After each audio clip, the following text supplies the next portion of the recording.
My name is Miss Coleman. Today we are going to be reading two texts and answering some questions on those texts. We call these texts paired text, as you see here. And those are two texts that are somehow related. They are RL text, which means reading literature. Okay, this is literature, this is not informational. So today we are going to focus on our RL standards, our reading literature standards. So I'm going to take you through the process of decoding your questions and then reading and annotating your text as we go. You should have your packet, and you should be on page 57 of your packet, and you will see passage 1 from Bridge to Terabithia. Passage 2 is The Secret Garden. We are going to begin by going down to our questions. We have questions. And some of them are part A and part B. So really we have about 7 questions. So before we ever get started reading, we want to define our purpose for reading. We want to look at these questions and determine what are we looking for as we read. So I would go to number 1. And as you go to number 1, it's on page 59. It says choose the sentence from passage 1 that helps explain why Jess changed his mind about the forest. So on your paper, if you have notebook paper, you would be writing this down. And if you have your packet, you can either highlight or circle, underline, draw an arrow, however you see fit to do that. But passage 1 is very important. Choose the sentence from passage 1. That lets us know that we're not going to be looking at passage 2 for this question. It's only passage 1. And we want to know why Jess changes his mind in the forest. We want to know which one of these phrases explains how we know he changed his mind. What did he change his mind from? How did he feel, and how does he feel now? So as we read, we are going to determine that. Let's go down to number 2. The first thing we notice is this is a part A, part B. You want to make sure that you note that. Write that down or highlight that. This is a part A, part B question. That part B has got to be linked to that part A. Let's look at part A. What is the theme of passage 1? Okay, so there again, we are in passage 1. We're only worried about passage 1 right now, which is Bridge to Terabithia. And it's asking what is the theme. The theme is going to be our academic word, okay? We know that the theme is a moral or a lesson that people can learn in the story. It's not a lesson that just the character learns. It's a lesson that we can take from the story as people. Part B says, how do Jess and Leslie's actions support the theme from part A? So we want to know how Jess and Leslie's actions support that theme. Whatever we choose as the theme, we're going to have support from that, okay? Let's go down to number 3. We notice that it is also part A, part B.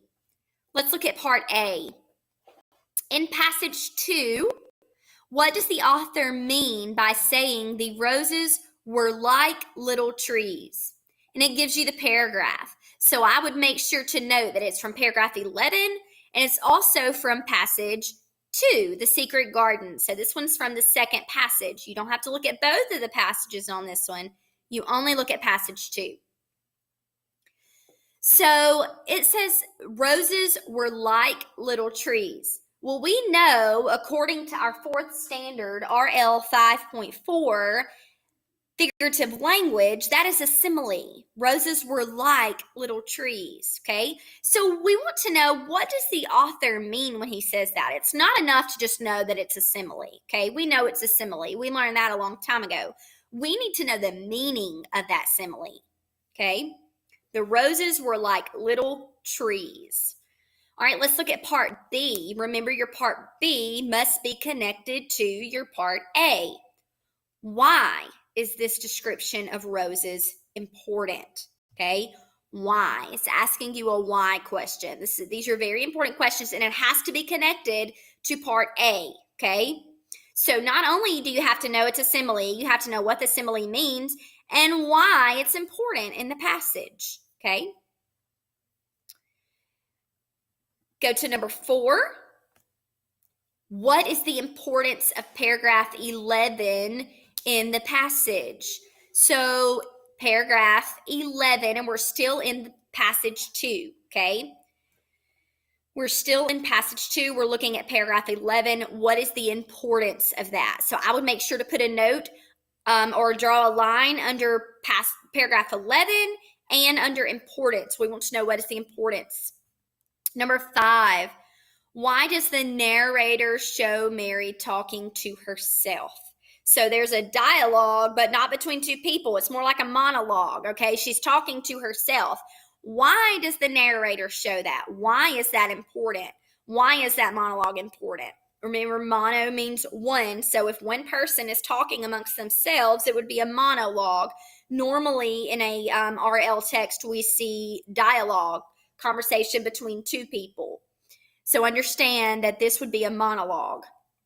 So it's asking you why does the narrator show this? So what is the purpose of this? Okay, what is the author's purpose in showing Mary talking to herself? All right, we're going to go up and we are going to read Bridge to Terabithia. I'm going to allow you to read The Secret Garden on your own. We are going to read for the purpose of annotating a little bit. I'm going to try to help you annotate this passage and answer just a few questions with the time that we have. And then you will be on your own for the rest of your questions. And there is also an answer key in the packet for if you need help in finding your answers and to check yourself on your answers. In this excerpt from Bridge to Terabithia, a young boy remembers the first time he brought his best friend to a favorite place in the woods. Terabithia was their secret, which was a good thing. For how could Jess have ever explained it to an outsider? Just walking down the hill toward the woods made something warm and liquid steal through his body. The closer he came to the dry creek bed and the crabapple tree rope, the more he could feel the beating of his heart. He grabbed the end of the rope and swung out toward the other bank with a kind of wild exhilaration and landed gently on his feet, taller, stronger, and wiser in that mysterious land. Leslie's favorite place besides the castle stronghold was the pine forest. There the trees grew so thick at the top that the sunshine was veiled. Okay, so what would veiled mean? The sunshine was veiled. The trees were very thick. So you can infer that veiled would mean they were covered. Think about when a lady gets married and she wears a veil over her face. What does it do? It is a covering, okay? So the sunshine was covered by the thick trees. No low bush or grass could grow in that dim light. So the group was carpeted with golden needles. I used to think this place was haunted, Jess had confessed to Leslie the first afternoon he had revved up his courage to bring her there. So as we read, we remember, it asked a question about how Jess felt and how he changed. So right now, as we see, how does Jess feel? He says, I used to think this place was haunted, and he had to get up the courage to bring her there. So that means that he is scared, okay? Oh, but it is, she said. But you don't have to be scared. So Leslie is telling Jess, you don't have to be scared. It's not haunted with evil things. How do you know? Jess says. I can just feel it. Listen. So Jess is trying to comfort. Leslie is trying to comfort Jess in this. Jess is scared, and Leslie's saying, it's not that scary. It's okay. You don't have to be scared. It's not haunted. And then she tells him to listen. At first, he only heard stillness. It was the stillness that had always frightened him before. But this time, it was like the moment after Miss Edmonds finished a song, just after the chords hummed down to silence. Leslie was right. They stood there, not moving, not wanting to swish of dry needles beneath their feet to break the spell. So it shows Jess's character changing. He was frightened, scared, anxious, and then he moves and he says, you know what? Leslie was right. This is not so bad.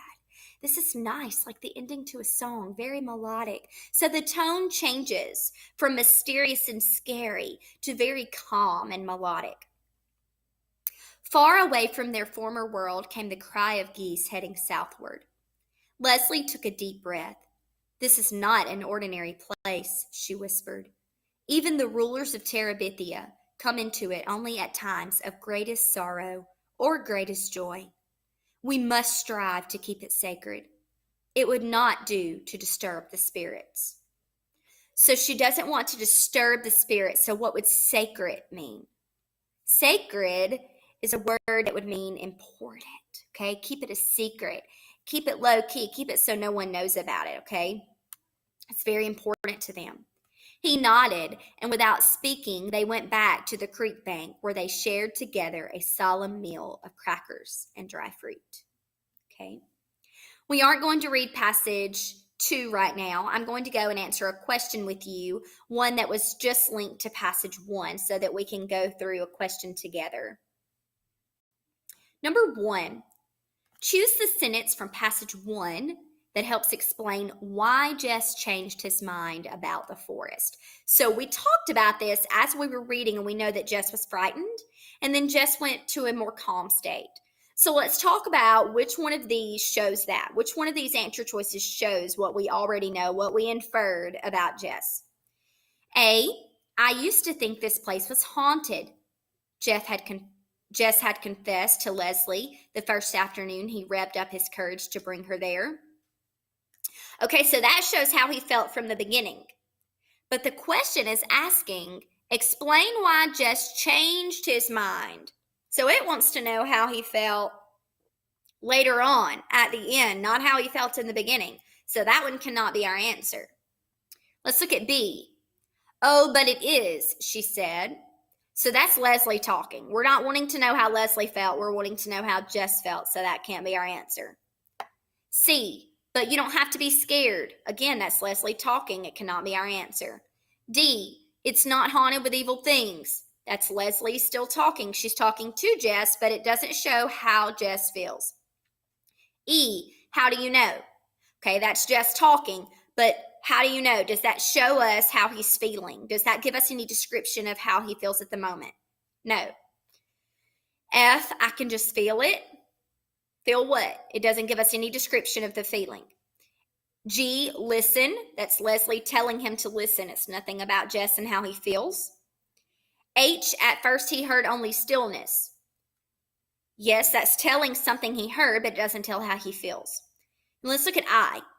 It was the stillness that had always frightened him before, but this time it was like the moment after Miss Edmonds finished a song, just after the chords hummed down to silence.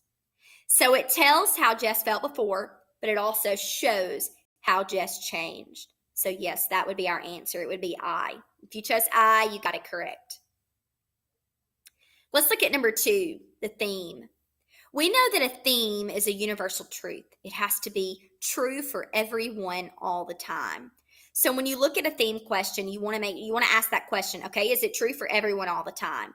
So as you go through A, B, C, and D, I want you to ask that question. Usually 2 of them are not going to be universal truths, and then 2 of them will be, but only 1 will pertain to the story. So as you go through, make sure you use those strategies that we've taught you. Our time is almost up. I have enjoyed this time with you. I will be happy to help with any of your questions. Just contact me. My email is acoleman@pcsd.ms. Parents, feel free to reach out to me. I will be happy to help with anything I can during this unprecedented time. I've enjoyed being with you today, and I hope you enjoy working through this packet. Happy summer!